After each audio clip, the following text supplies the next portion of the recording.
To the show, Derin. How you doing? Tom, I'm great, man. Thanks for having me. Fired up for this conversation for sure. Also fired up, and great to hear that you're down at the local library. Yeah, I know, right? So they're fixing the internet. They're adding some fiber optic cables, I guess, around the neighborhood. And so I was trying to figure out. I said, "Oh shoot, I got this conversation with Tom. What am I going to do?" And found out, Yeah. the beauty of the public library here. Went down to got myself a room, and here I am talking to you. So Oh, I make love it that. work Yeah, I love that hustle. A little bit of stress just to start just to get you going for the for afternoon. sure, for So it's sure. 4 o'clock where you are in Arizona, a great spot place in the world. And we were just saying that yeah, the connection from I guess Australia to the US is pretty strong overall. And you recently had a Australian famous Australian on your podcast as well. We did, yeah. Back in July, we had Bo Hansen, four-time Australian Olympian, three-time medalist as a member of the Australian rowing team, come on the No Show Dogs podcast and talk about team communication. And I can't think of anyone better really in the world than Bo Hansen when it comes to improving team communication. Guy's a rock star.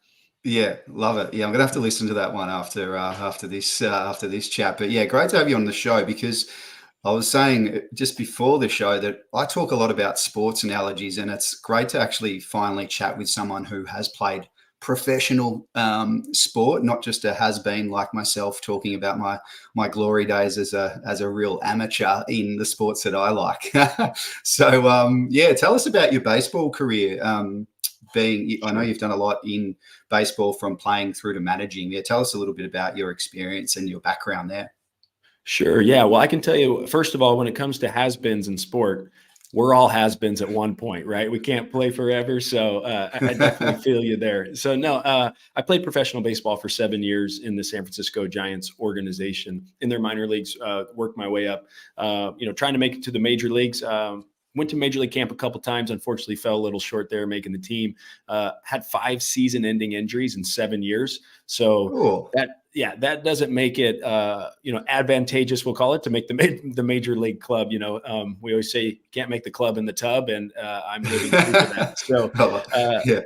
but fortunately in my time, I played well enough, built enough great relationships that when I retired because of injury, they asked if I'd stay on and coach. And so I ended up coaching and managing in the minor leagues for 5 years. And it was during that time when I really saw the impact of mindset on performance. And I just went, holy cow, I felt it as a player. And I can tell you, Tom, I never sought out mental performance coaches. I never sought out sports psychologists as a player because my view of that at the time was that's for the weak. Those are for the people that need extra help. I don't like it's a sign of weakness. So I stayed away from it like the plague. And then when I became a coach and manager, I thought, holy cow, like this is a whole nother level we can tap into. You don't have to be sick to get better. Right. And so it was one of these things where it's like, how can I go be a better coach? And so went back to school, got a couple master's degrees. 2 master's degrees, by the way, doesn't add up to a PhD. It's just wasted letters, now that I got after my name. But Yeah. but definitely had to learn not just the science of psychology, but also specifically sport and exercise and performance psychology. Like, what does that look like? And so went back, got those degrees, learned a lot, and then was fortunate enough to roll out the San Francisco Giants' first mental skills program. Started that in 2012, and did that there, and then also at the University of Notre Dame, and so on and so forth. I know you read the bio, but it was through that playing to coaching, then ultimately to mental performance, where I felt like my skills now in mental performance really suited me best, just because I've stood in the batter's box, right? Like I've stood out there, I've been injured, I've been booed, I've been cheered, I've been booed a lot more, but I've been cheered too, so I had those experiences too. And, Yeah. understood what it was like to sometimes connect your identity to your performance, right? And then have to learn to hey, I got to separate myself, right? Because I'm not my performance, it's what I do, it's not who I am, right? Type things. And so that's kind of my, playing career in a nutshell and how it led to mental performance. Yeah, great summary. I love that. You can't. What did you say? You can't get in the club in the tub. Yeah, no, you definitely can't make the club in the tub. That's for sure. Yeah.